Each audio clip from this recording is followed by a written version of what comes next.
Hello friend, welcome to my YouTube channel. तो आज मैं आपको बताने वाला हूँ भारत की पहली महिला सिंगर के बारे में।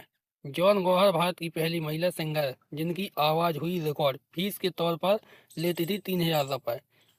एक 13 साल की छोटी लड़की ने अपने सबसे गहरे दुख से उभरने के लिए संगीत का साथ लिया। वह संगीत में इतनी रम गई कि अपने साथ हुए बलात्कार के दर्द को भी कहीं दबा दिया। माना जाता है कि कला हर दुख दर्द से उभर का एक अच्छा माध्यम है। कला में डूबे हुए लोग अपनी समस्याओं को भूलकर कला की दुनिया में खुशियां ढूंढ लेते हैं।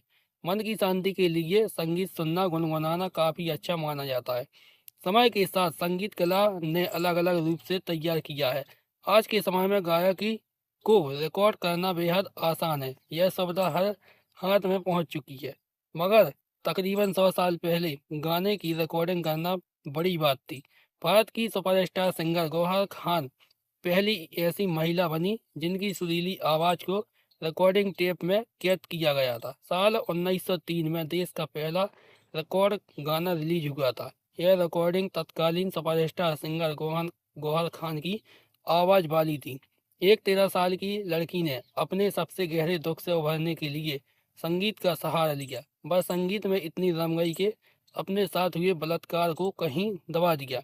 गौहर खान जान की जिंदगी उतार चढ़ाव भरी रही है। वह एक शोक और चुलबुली गायिका थी।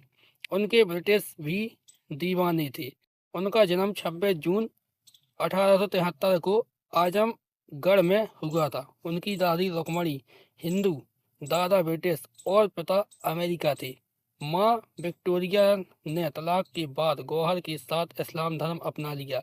गौहर का असली नाम एंजेलिना योवर्ड था। इस्लाम धर्म अपनाने के बाद विक्टोरिया मलका जान और एंजेलिना गौहर जान बनी। गौहर की मां 1883 में कोलकाता चली गईं।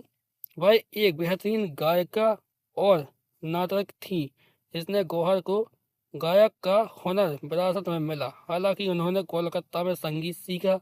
उनकी मां यही नवाब वाजिद अली शाह के दरबार में डांस किया करती थी।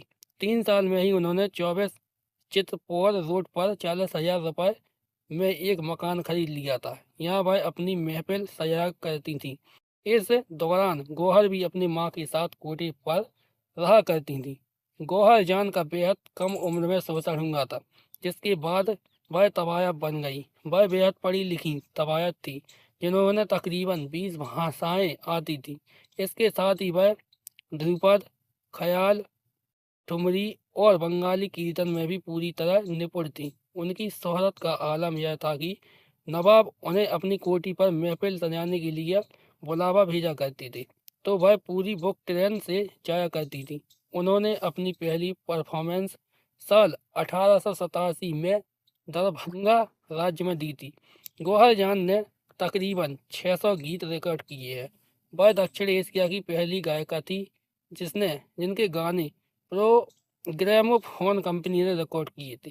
साल 1902 से 1920 के बीच the gramophone company of India ने गायिका गौहर के हिंदुस्तानी, बंगला, गुजराती, मराठी, तमिल, अरबी, फारसी, पश्तो, अंग्रेजी और फ्रांसी गीत के 600 डिस्क निकाले थे।